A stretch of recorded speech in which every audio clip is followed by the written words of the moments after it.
मैं जानता हूं कि आप मोहब्बत में सुन रहे हैं, मेरी जबान की रफ्तार बहुत तेज जलसे को निकाल रही है। जलसा आधा निकल चुका है, आधा बाकी है। आप लोग साथ देंगे, मोहब्बत से सुनेंगे, हाथ उठाइए इंशाअल्लाह। ध्यान से सुनिएगा। दुनिया का सबसे बड़ा मालदार हेनरी फोर्ड नाम का आदमी था। फोर्ड कंपनी आज भी है। जानते हैं कितना पैसा वाला था वो? उसके बारे में लिखा है कि वो कहता था, मेरे पास इतना पैसा है, इतना पैसा है कि मैं 2-4-10 मुल्क अपने पैसे से खरीद सकता हूं।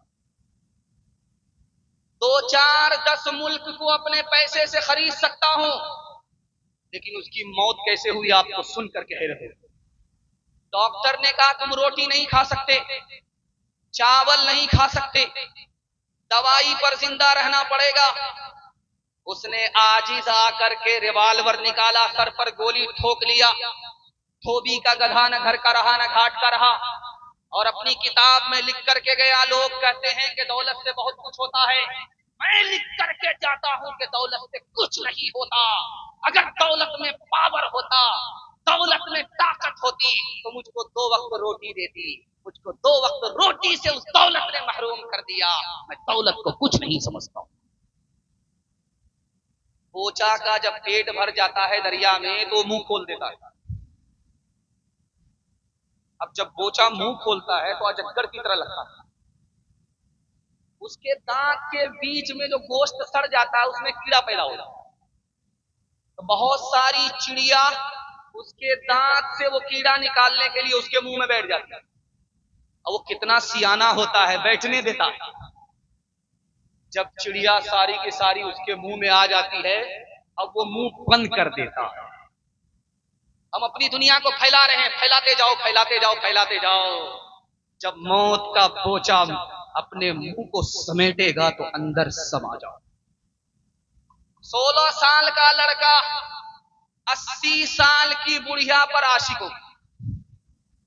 16 साल का लड़का 80 साल की बुढ़िया आशिक हो। बाप ने किसी झाड़ फूक करने वाले शमशाद साहब जिलानी के पास, शमशाद जिलानी, अल्लाह मरहूम की कब्र को वसी फरमा। खैर मैं मौत से पहले ही दुआ दे करके जा रहा हूं, अल्लाह जिंदगी में बरकत। शमशाद जिलानी के पास बाप ने आकर के कहा, ये क्या हो रहा है कि मेरे बेटे को औलाद नहीं हो रही। मैं दादा बनना चाहता हूं, मिठाई बांटना चाहता हूं, पूरे बारसोई को दावत करना चाहता हूं, लेकिन मैं दादा कब बनूंगा? तो शमशाद जिलानी बड़ा माहिर था। उसने कहा कि तुम्हारा बेटा कभी साहिब औलाद नहीं होगा, इस पर जादू हो गया। बुढ़िया ने जादू कर दिया इसकी नजर में। वो जवान लगती है जबकि वो हकीकत में बूढ़ी है। मैं जादू उतारूंगा। तो बादशाह ने कहा इसकी पहचान ये होगी कि वो रोएगा भी और अफसोस भी करेगा। जब जादू उतर गया तो वो रोता इस पर था कि मेरी जवान बीवी मैंने जीते जी उसकी कदर नहीं की, और वो अफसोस इस पर करेगा कि कौन सा जादू था। बुढ़िया पर आशिक हो गया, पूरी जवानी बर्बाद। अंगूर का कीड़ा, सुना था कि अंगूर में बड़ा मजा होता, तो वो निकला अंगूर खाने के लिए। मौलाना रूमी ने मसनवी में लिखा है, अंगूर का कीड़ा चाहता था कि मैं अंगूर खाऊं। अंगूर के बाग में जाकर के अंगूर का मजा कैसा होता है, मजा लूट करके आऊं। जब वो वहां गया, अंगूर के पत्ते ही पर अभी चढ़ा था, उसने पत्ते ही को अंगूर समझ करके खाना शुरू किया। उसका पेट इंडिया गेट हो गया, फटा जो मर गया। मौलाना रूमी ने कहा कि दुनिया ही को जन्नत समझा, दुनिया में इतना मगन हुआ कि हलाक हो गया। अगर दुनिया के पीछे जाओगे दीन छोड़ करके, जैसे वो कीड़ा अंगूर से महरूम हो गया, तुम जन्नत की नेमत से महरूम हो जाओगे। जहाज के अफसर ने मियां बीवी से कहा कि तुम दोनों गुनहगार हो, तुमको फांसी की सजा मिलेगी। रिवाल्वर से उसकी बीवी के सर के ऊपर मारा, उसकी बीवी मर गई।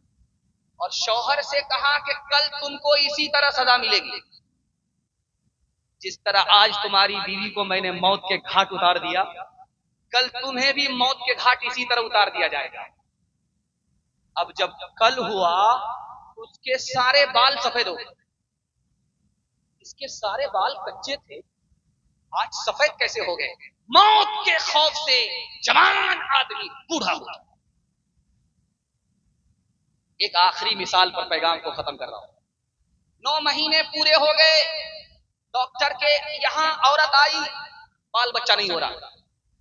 ये सुई दिया फिर भी बाल बच्चा नहीं, वो दवाई खिलाया फिर भी बाल बच्चा नहीं, ये दवाई दिया वो दवाई दिया, कहीं किसी से बाल बच्चा नहीं हुआ। डॉक्टर समझदार था, समझ गया, उसने बंदूक निकाली, उसकी नाली को नीचे किया, उसके ट्रेगर को जब दबाया, धमाका हुआ।